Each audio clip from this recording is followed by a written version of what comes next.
Hola, ¿cómo están? Bienvenidos a un capítulo más de Escena del Crimen. Recordarán su nombre por ser un llamador asiduo a radios, principalmente la 1020, Radio Ñandutí. Él hablaba de inseguridad, hablaba de situaciones de todo tipo, de política, de lo que hubiera lugar.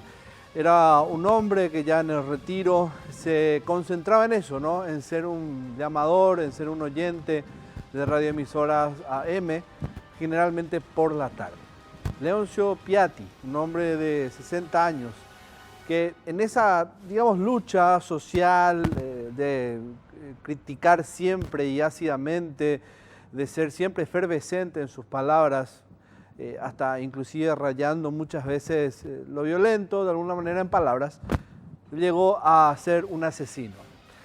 Muchos advirtieron en su momento de que era una persona difícil de contener en cuanto a su personalidad, y esto al parecer se cumplió. Y lo peor de todo fue que en medio de ese blanco, que según él había sido una turboviadista, estaba un niño de apenas 12 años que esa tarde, de manera circunstancial, estaba cerca de su casa, en la vereda. Él venía de un partido de fútbol y ahí lo mataron. Después de ese partido, claro. Vamos a ver de quién estamos hablando. Perfiles de la víctima y del victimario en este nuevo capítulo hoy de Escena del Crimen.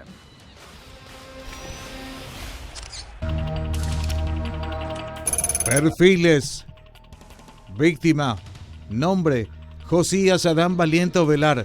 Edad: 12 años. Nacionalidad: paraguaya. Domicilio: Barrio Santa Ana, Asunción. Profesión: menor de edad. El pequeño regresaba de un encuentro deportivo con amigos cuando pasó frente a la casa del autor, quien lo mató de un tiro. Victimario.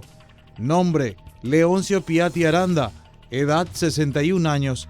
Nacionalidad: paraguaya. Domicilio: Barrio Obrero, Asunción. Profesión: empleado. El hombre decía ser el contacto de la CIA para las fuerzas de seguridad en nuestro país. Bueno, escucharon ustedes, contacto de la CIA en nuestro país. Bueno, uno hasta creería que dentro de todo eso, hasta era una mezcla de broma y un loco bueno, alguien inofensivo, pero sin embargo terminó en lo peor. Y después de esas situaciones que comenzaron a salir un montón de críticas hacia los sistemas de salud mental, de cómo no advirtieron de que una persona así debía ser tratada inmediatamente y no dejarla en pleno uso de sus facultades. Alguien al menos tenía que haberse acercado a ayudarlo, pero nunca fue así y terminó siendo un asesino. Era noviembre de 2006, el Clausura estaba en su mejor momento, en una etapa hasta casi definitoria. El Ciclón estaba arrasando en aquel entonces y este chico era un hincha de ese popular club. Y murió así, alegre, saliendo de un partido de fútbol, festejando una victoria. Esto fue lo que pasó a finales casi del año 2006.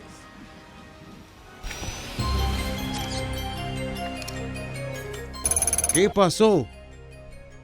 Amanecimos el domingo 26 de noviembre.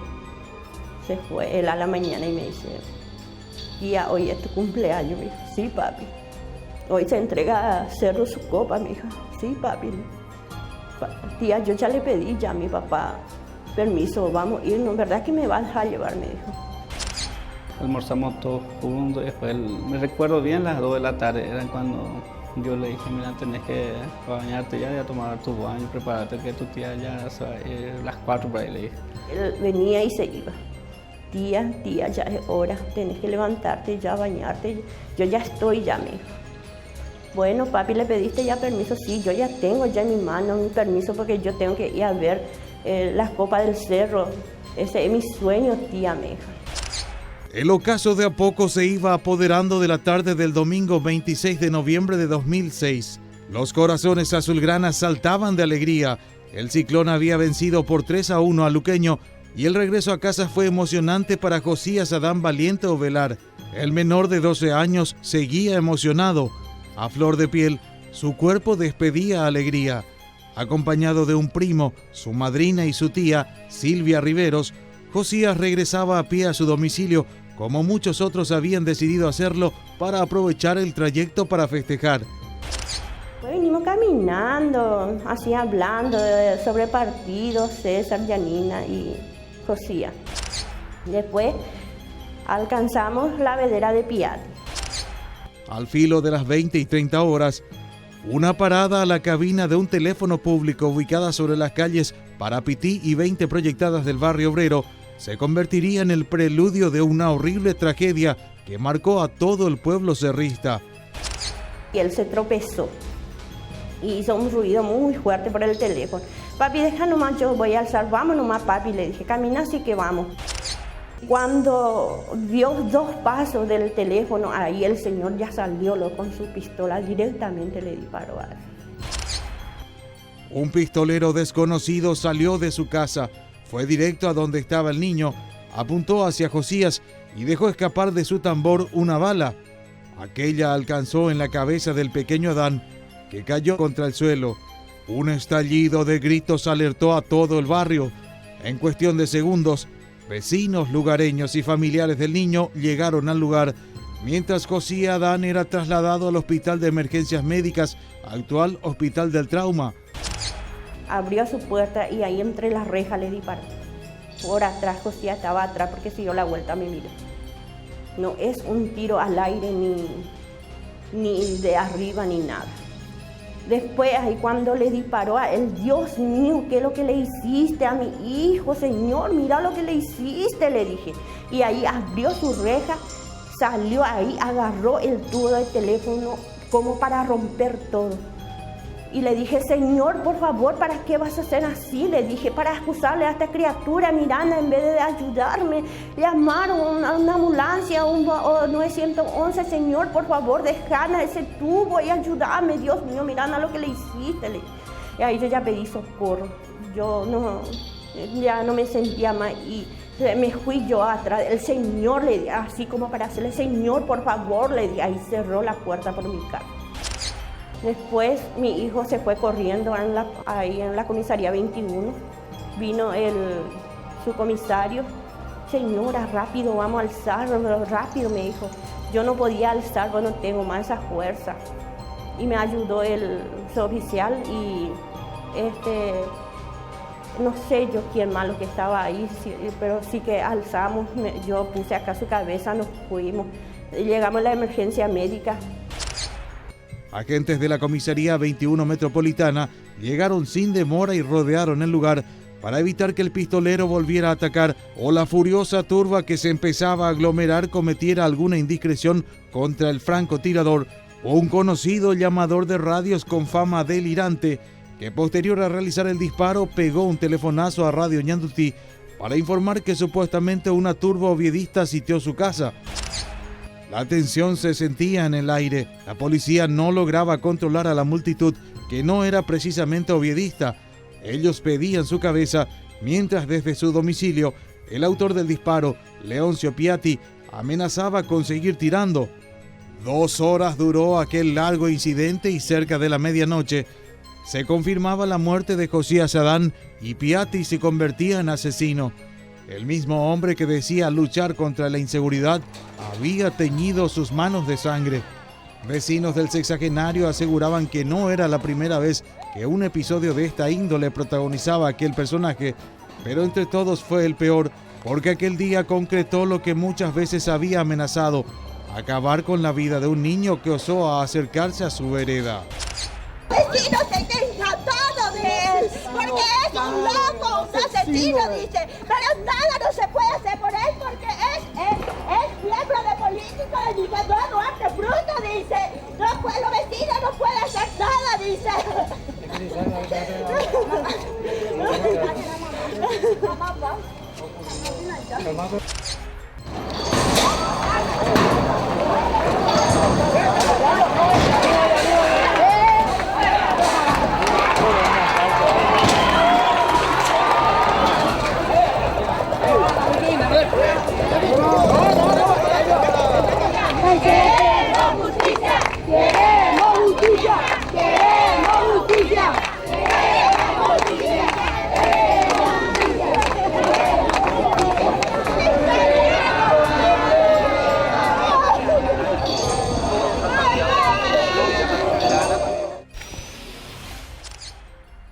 Antes de avanzar en la investigación, en el perfil también por parte de un profesional en relación a Leoncio Piatti, sepamos bien quién era. ¿Por qué es una persona muy conocida en ese entonces? ¿Por qué era una persona bastante conocida en aquel entonces?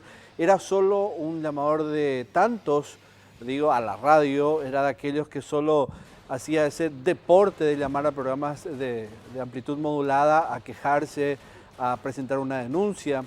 ¿O era alguien más? ¿Cuál es su pasado? ¿Qué se sabe inclusive de su casa y lo que ocultaba en las sombras este hombre de 60 años? Este era Leoncio Piatti y el recuerdo que tenemos de él.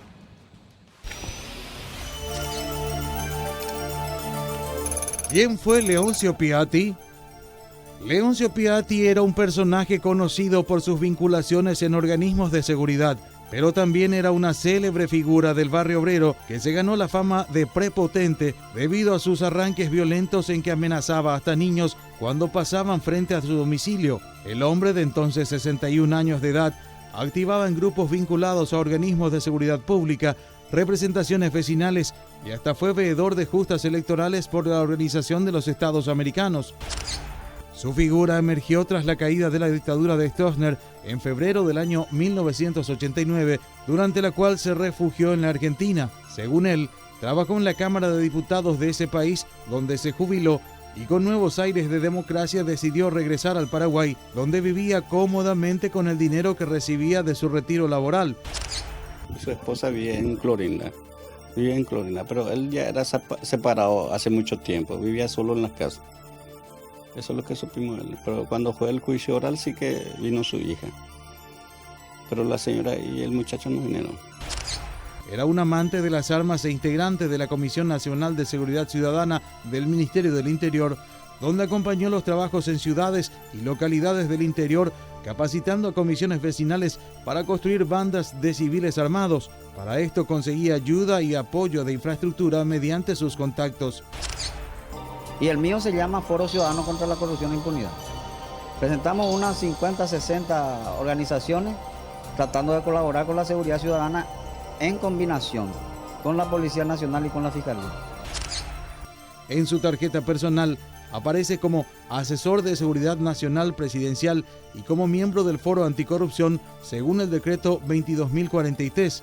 En aquel tiempo se declaró amigo del presidente de la República, Nicanor Duarte Frutos, a favor de quien operaba en todas partes.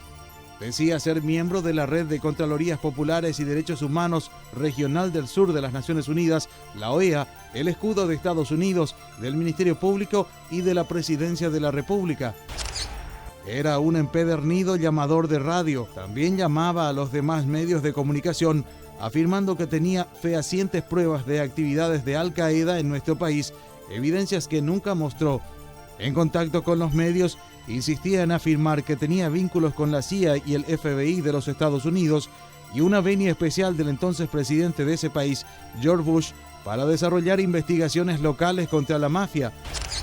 Ellos son mis amigos de hace 45 años atrás. Ellos le salvaron al Paraguay de un personaje que se llama Lino Vío, porque si no está incendiando todo el mapa este enano. Los americanos son mis amigos, sí, y me reafirmo.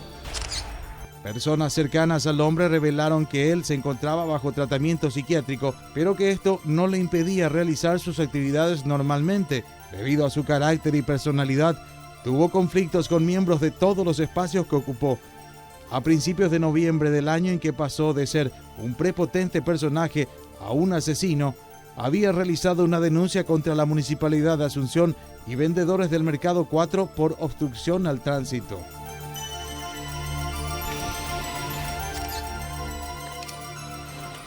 Pero vamos a hablar de eso porque eso es parte del diario.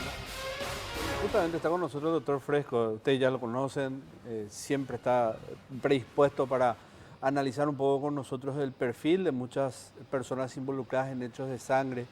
Y Leoncio Piatti es una persona que tiene, digamos, un lado que costó un poco entender. O sea, uno, doctor, en su momento habrá pensado, porque hay tantos llamadores de radio que te hacen tesis nazistas o exposiciones nazistas sobre una cuestión, digo, de realidad social, y te lanzan una opinión que tira hacia lo antisemita, lo homofóbico, con tendencias, como te decía, hacia nazista o inclusive racista.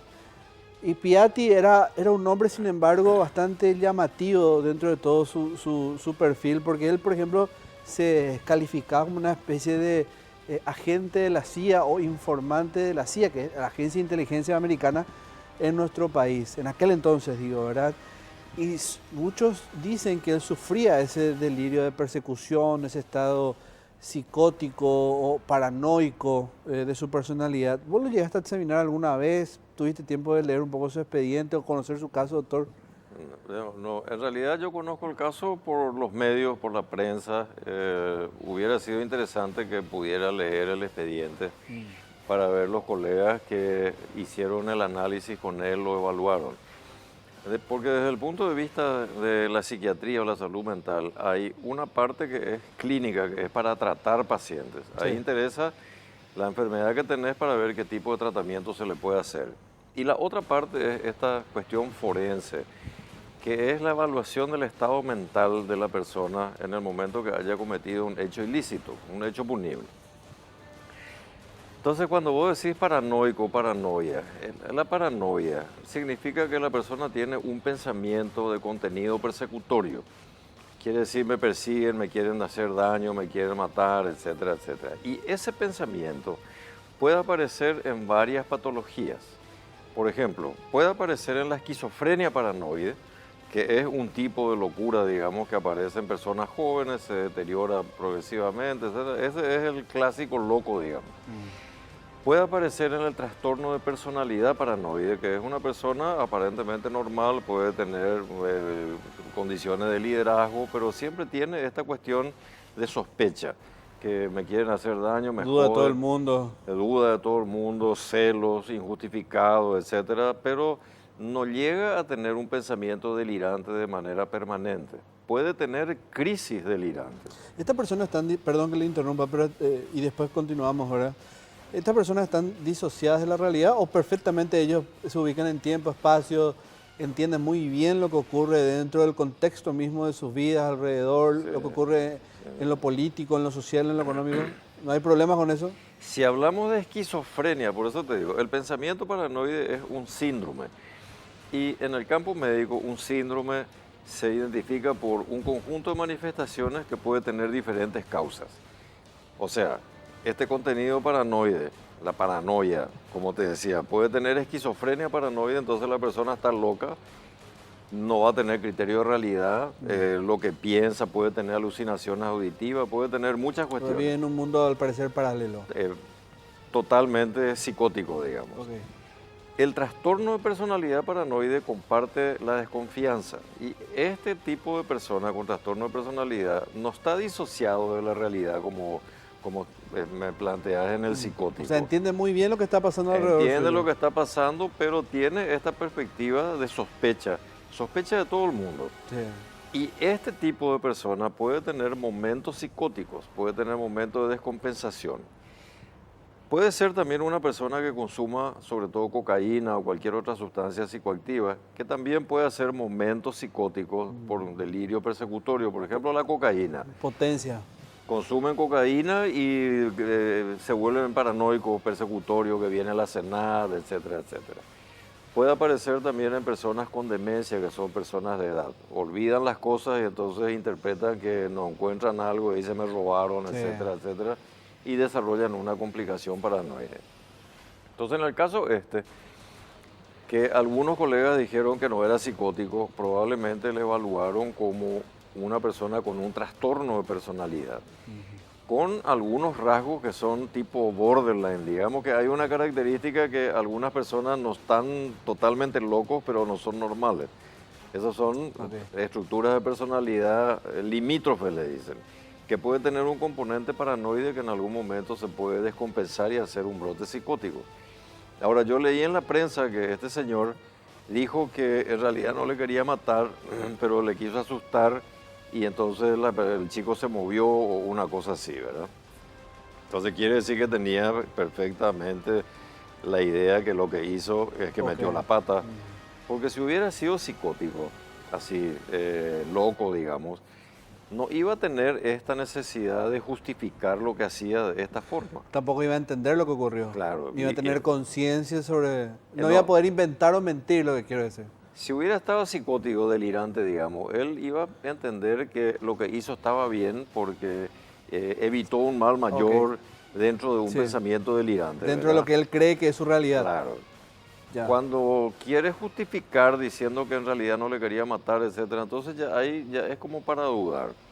Al final tengo entendido que terminó preso esta persona, terminó preso, no sé No cuándo. terminó en un instituto de salud mental. ¿verdad? Bueno, en estas cuestiones también, yo estuve leyendo una vez, o sea, escuchando, parece que el país fue sometido a Naciones Unidas en la Comisión de Derechos Humanos por personas privadas de la libertad con trastornos mentales.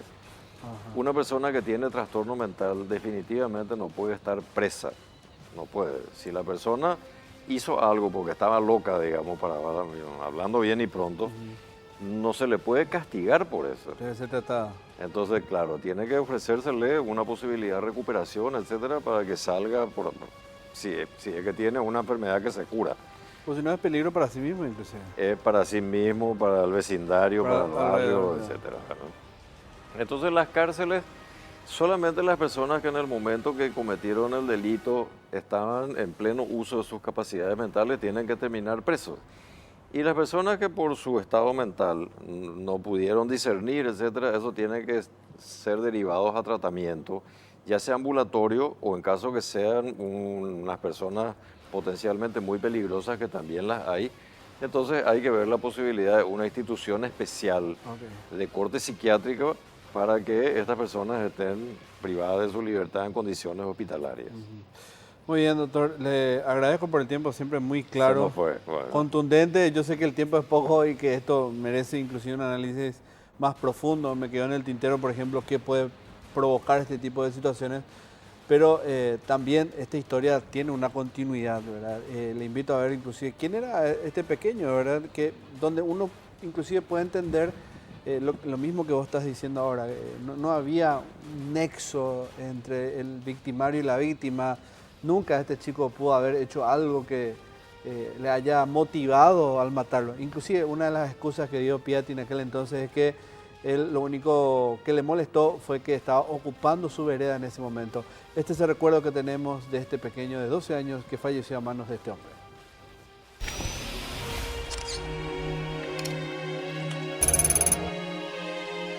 Una semana antes nos fuimos a la cancha un día viernes era que jugaba Libertad y Cerro, ¿verdad? Y ahí ya Cerro salía campeón, ahí ya salió el campeón. Y él me prometió que ese era el último, ¿verdad? Que ya no se iba más en la cancha. Pero después el domingo era que se le iba a entregar la copa, el último partido que Cerro jugaba con Luca acá en el Barrio Obrero, ¿verdad? Y él me dijo que se quería ir otra vez. Y yo le dije, mira, vos me prometiste que no te quería ir más y ya estábamos en paz. Le dije, no, pero hoy se entrega papá las copas. Las copas nomás yo quiero ya ver, ya eso me dijo. Y andate entonces, le dije. Pero como ya era así, con poco público, ya creo que poca gente ya se iba ahí. Se fue con su tía allá, ya no le acompañé ese día. Incluso nos alegramos todo porque era ya que terminó las clases, ¿verdad? Ellos terminaron sus estudios y mi hijo también. Nosotros la anotamos en 7º grado, era el 26 de noviembre era. Y ya habían terminado sus clases ellos. Y incluso nosotros le decíamos a los niños de la casa, ahí hay primos, primas, hermanitos, todo así. Y nosotros entre familia compartíamos todo ahí. Y los niños siempre jugaban partido en casa, también los vecinitos venían y jugaban con José ahí, partiditos, los varoncitos, jugaban ahí. Y ese mismo día a la mañana estaban jugando y el sábado también ellos jugaban partidito ahí. Y por todo eso yo ni siquiera pensé mal, ¿verdad? Nada, ni siquiera sentí que algo así iba a pasar, ni un sentimiento de... Absolutamente no sentí nada. Sin embargo, nos alegramos porque pasaron todo de grado, todo eso se nos queda en la mente y en el corazón, ¿verdad? De que ellos pasaron todo y nosotros le debíamos a ellos un gocito así ¿cómo se dice?, de disfrute, qué sé yo, para los niños, ¿verdad? Y así estábamos, ¿verdad? Prácticamente nosotros ni siquiera se nos cruzó por la mente que iba a pasar algo así. Científico quería ser. Astronauta. Sí.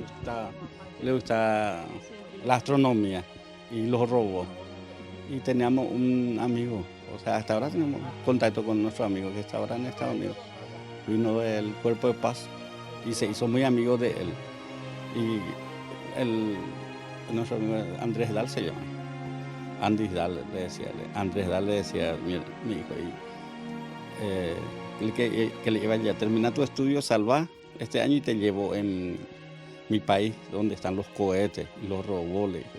Ese se entusiasmaba muchísimo en irse. Y él nos decía, ustedes no nos van a dejar irme. Sí, y con Andrés.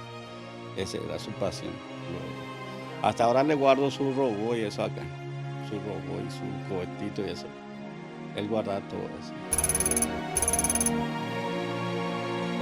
Me encantaba así hacer de hierro, así transformar en algo, otra vez algo. Entonces, Andy Dale era un profesor que vino de Estados Unidos para enseñar a los chicos de los centros. Y enseñó a muchos niños así, y él sabía dibujar y eso le enseñaba a los niños otra vez. Y José también sabía dibujar y eso. Entonces, por ahí que se enlazó mucho por mi hijo y nos visitaba en la casa, todo eso. Y nos decía, Andy Dale nos decía que él veía en él un niño muy así aplicado, que podía estudiar científica y eso, y que en Estados Unidos se enseña a los niños así. Y nosotros le decimos, nosotros somos gente pobre, ¿cómo vamos a enviar en Estados Unidos a nuestros niños? Y sale, él dice que sí podemos ver así becas, que hay también así que quienes ayudan, y eso nos decía él. Y así nosotros crecimos en el medio del pensamiento también de Andy, ¿verdad?, que vino de Estados Unidos, que era un profesor también de los chicos, de mi hijo, ¿verdad? Y por esa razón lo que él empezaba a hacer así, algunas cosas así, a transformar más y más cada día más, y le mostraba a él. Cuando venía en casa le mostraba todo así, sus juguetitos, todo lo que él hacía.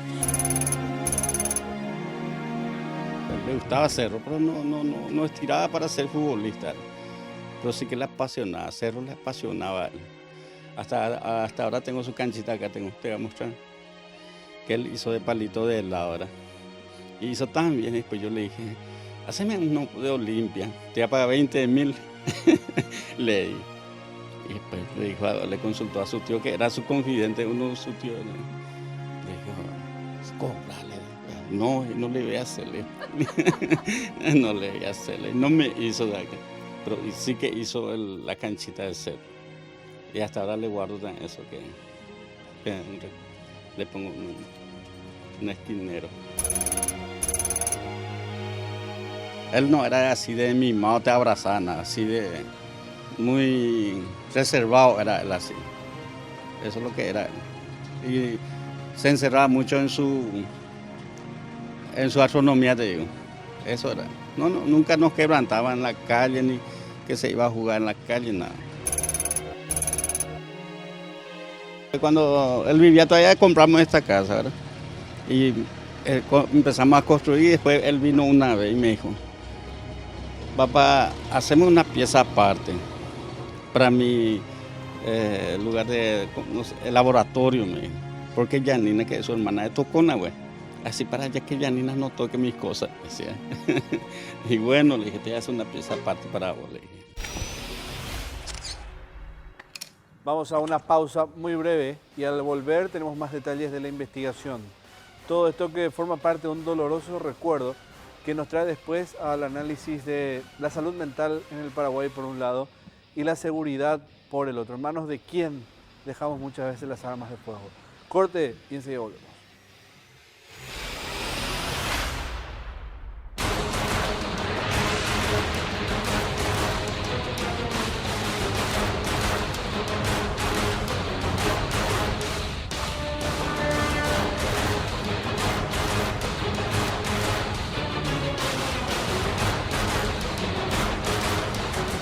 26 de noviembre del año 2006. Un niño que salía de la cancha luego de ver a su Ciclón ganar un partido por el Clausura, iba caminando para esperar un bus y de manera a ir a su casa. Estaba en compañía de su madrina y un primo. Al cruzar una vereda en una calle de la zona céntrica de Asunción, recibió un balazo y murió. ¿Quién era el hombre que lo mató? Leoncio Piatti, un llamador asiduo de medios radiales de amplitud modulada. Entre sus radios predilectas estaba Ñandutí. Era una persona que hablaba mucho de la falta de seguridad en el país en aquel entonces. De eso le encantaba conversar. Pero había ciertas cuestiones que llamaban mucho la atención de su personalidad, como por ejemplo, se autocalificaba como un informante de la CIA, el Centro de Inteligencias norteamericano. Y entre otras tantas cosas que a uno le hacía pensar si realmente era un hombre en todos sus cabales.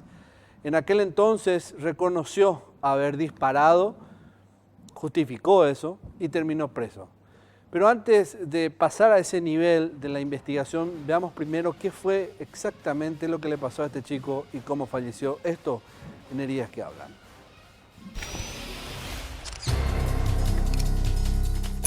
Heridas que hablan. Un tiro a quemarropa en la sien del pequeño Josías Adán Valiente fue el causante de la muerte del niño de apenas 12 años. El proyectil disparado a una cortísima distancia ingresó a la altura del lóbulo temporal por encima del oído izquierdo, causando graves daños en esa parte del cerebro.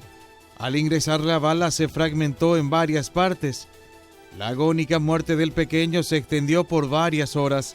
Alrededor de las 20 y 30 horas de aquel 26 de noviembre de 2006, el menor fue auxiliado al Hospital de Emergencias Médicas, actual Hospital del Traumas, y su fallecimiento se constató alrededor de la medianoche. Del cadáver se extrajo la bala calibre 38 milímetros que ocasionó la muerte de la criatura, siendo diagnosticada como traumatismo cráneoencefálico por disparo de arma de fuego.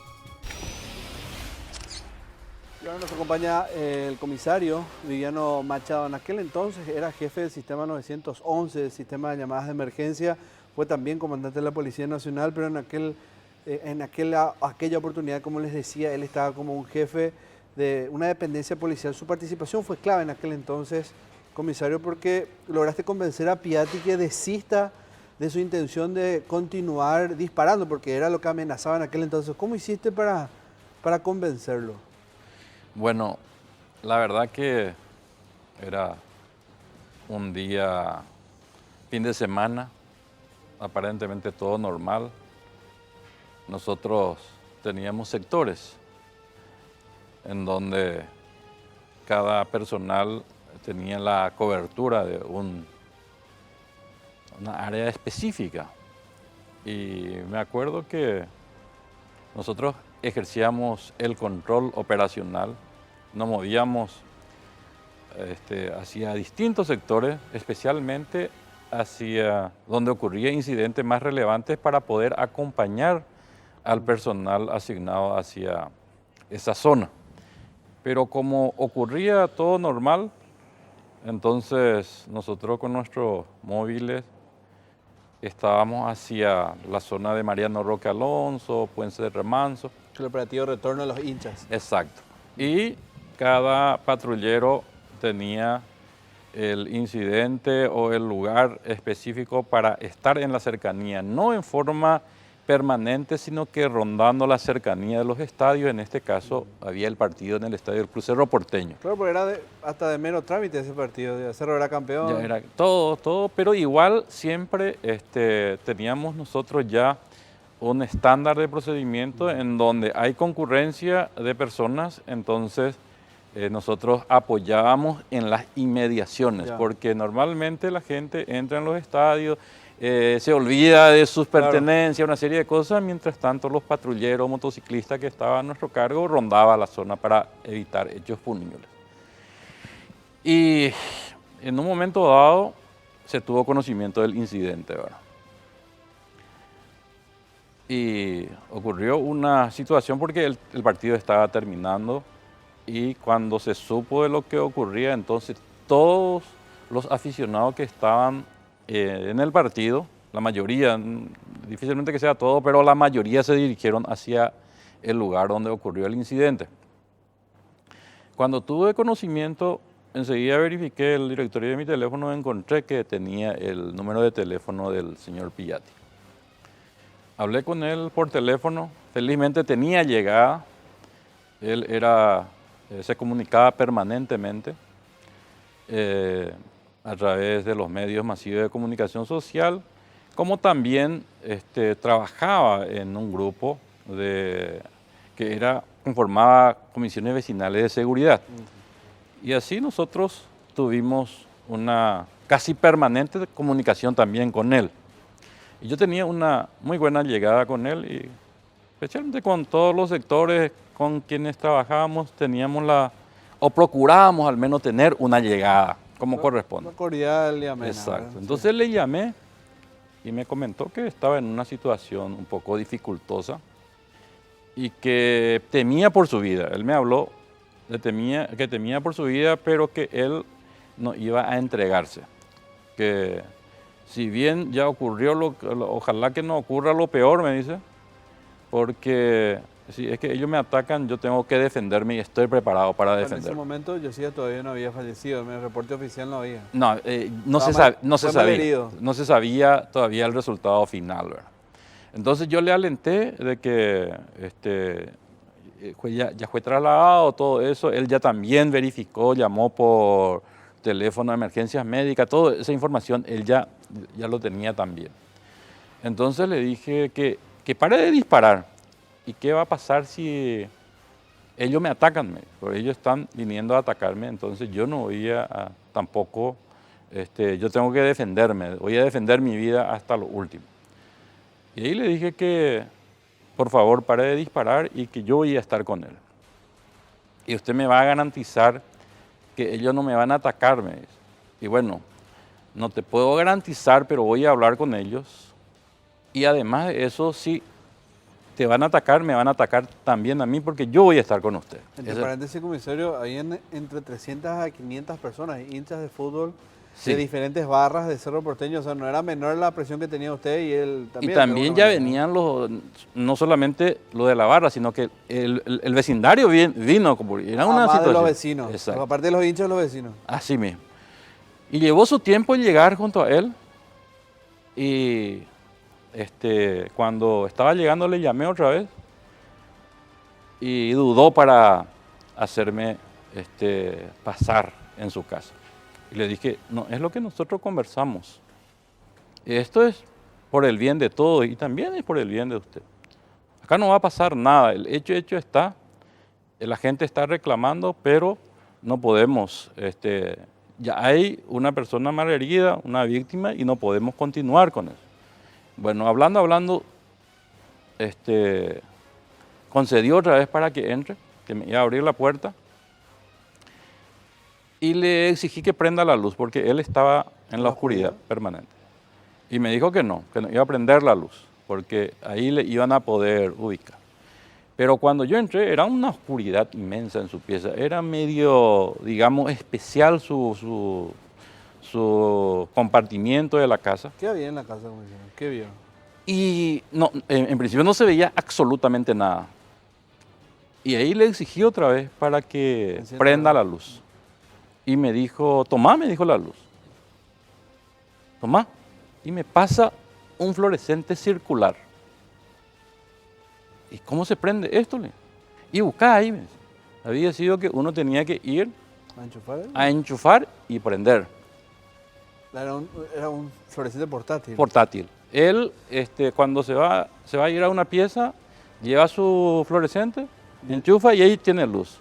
Después, cuando va a salir, se va a ir en otro compartimiento, en otra habitación de la casa, quita su fluorescente y se va. Pero quiere decir que él no tenía luz. No tenía llave, no había llave para prender. No solo por esa situación, sino que en general él vivía así. Él vivía así, esa era su costumbre. Después habló de que él era luchador contra la corrupción, que se tenía que economizar todo, y una serie de fundamentos él da al respecto, ¿verdad? Mientras nosotros estábamos preparando la salida, hablamos de muchas cosas ahí. Comenta eso, comentó que nunca tuvo la intención de matar a nadie, pero que sí se creía al menos que manejaba muy bien las armas y todo eso, y que esto fue una desgracia porque él quería asustar y justo supuestamente la criatura levantó la cabeza y ahí presumiblemente que según él le rozó el proyectil. Yo para no alarmar más nada, bueno, le seguía la corriente, trataba de trabajarlo también psicológicamente y para que se tranquilice. Y después le exigí o le pedí que me entregue su arma, porque él seguía armado. ¿Qué arma era? Era un revólver, creo que fue calibre 38 milímetros. ¿Y quién nos defiende? ¿Cómo yo me defiendo? Y yo voy a tener, y además de eso ya no necesitamos defendernos de nadie. La verdad que estaba afuera, estaba ya con la intención de incendiar la casa, Claro. con él adentro, ¿verdad? Le digo, no hay necesidad ya de defendernos de nadie. Entrégame tu arma. Yo estoy acá sin arma porque es cierto, lo que entré fue con un celular en la mano. Y después de mucho conversar, accedió. Y entregó el arma. Me entregó el arma, lo primero que hice fue... ¿Y cómo salen después con eso? Bueno, y ahí buscamos la forma, veíamos que era casi imposible salir. Sí, pero había una turba de 500 personas afuera. Íbamos a ser linchados. No teníamos la posibilidad de salir ileso de ahí. Y ahí contactamos con los compañeros y surgió la idea, no me acuerdo de quién, para traer un carro hidrante de la agrupación especializada y alzar en eso y quitar. Y así procedimos, vino. Y pudieron salir. Pudimos, el riesgo que fue es en el momento de subir en el carro. Una vez que se sube en el carro ya... Y así salimos. Y por cierto, ese alzamiento vecinal lo vamos a ver ahora y le pedimos también al comisario que vea qué fue lo que pasó después de que Viviano Machado, en aquel entonces jefe del 911, logra sacar a Piatti de su casa.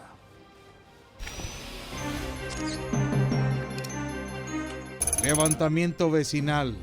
La noche del 26 de noviembre del 2006 se convirtió en un verdadero hervidero, como una olla a presión a punto de explotar. Centenares de personas armadas con garrotes y piedras desparramaban furia contra efectivos policiales y la prensa apostada en el lugar. La intención de vecinos, familiares y conocidos del niño era llegar hasta la casa del autor del disparo, Leoncio Piatti, y lincharlo. Efectivos de antimotines de la policía llegaron al lugar para intentar calmar a la descontrolada multitud que exigía ver al asesino y hacer justicia por manos propias.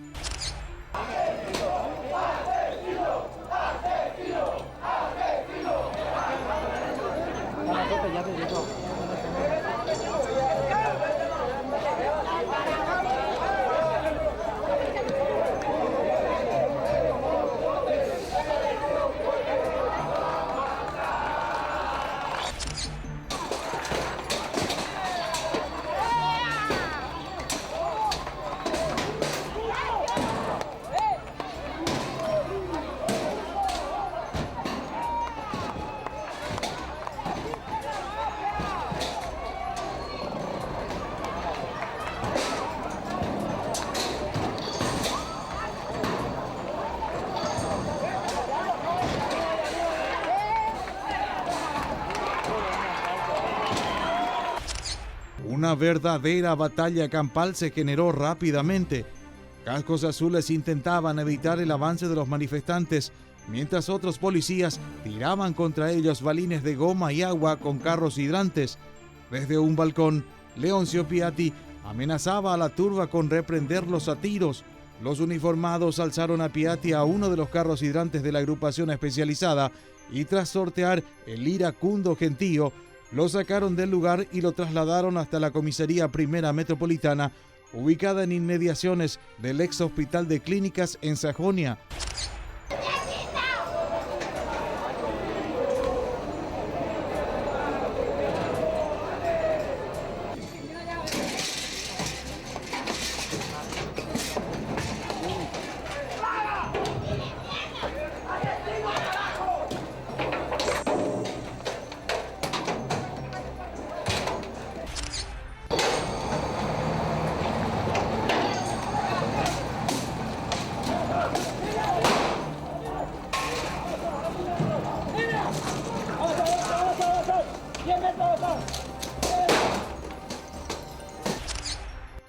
Esa madrugada unas 40 personas fueron detenidas y al día siguiente liberadas.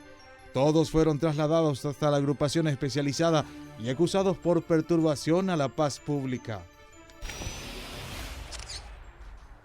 Y una vez en sede policial, ¿qué dijo Piatti? Solo quise asustarle.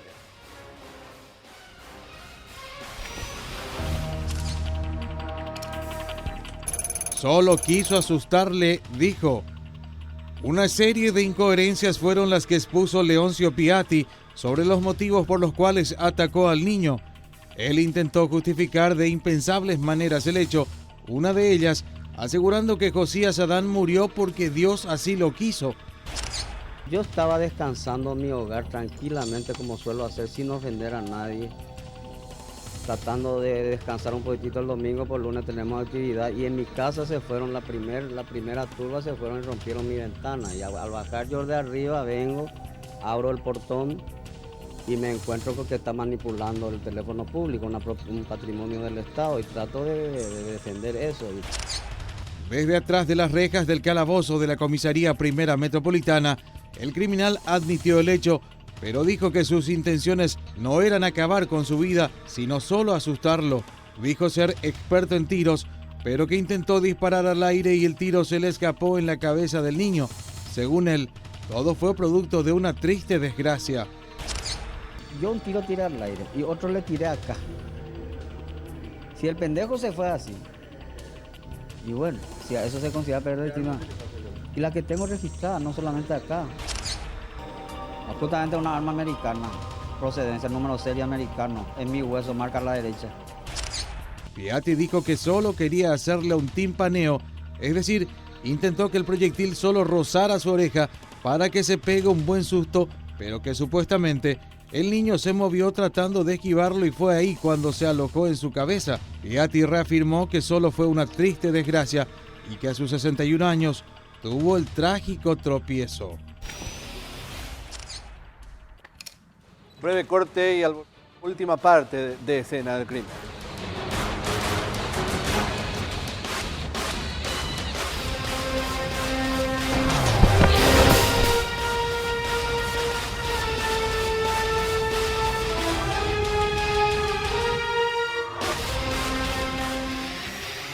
Josías tenía 12 años, hincha de fútbol, Cerro salió campeón, él igual festejaba ferviente el que su Cerro querido haya ganado esa última fecha del clausura de noviembre del año 2006. Cuando ya estaba retornando, iba caminando hasta su casa con la tía, con la madrina y el primo, un balazo cegó su vida horas después. En ese lugar quedó malherido. El autor, Leoncio Piatti, un hombre que se dedicaba a ser líder de comisiones vecinales en esa zona de obrero, y también le gustaba y bastante llamar a radios a hablar sobre este tipo de situaciones. Seguridad. Y qué paradoja, porque fue justamente esa falta de seguridad, en manos de quien muchas veces ponemos armas de fuego o la falta de control, el que termina matando a un chico. Un hombre con cierta distorsión de su personalidad, paranoia y demás, termina finalmente preso en manos de un agente de policía que le costó y bastante convencerlo para que deponga de su acción de seguir disparando. 25 años de cárcel para Piatti, que la pasó justamente sus últimos días preso.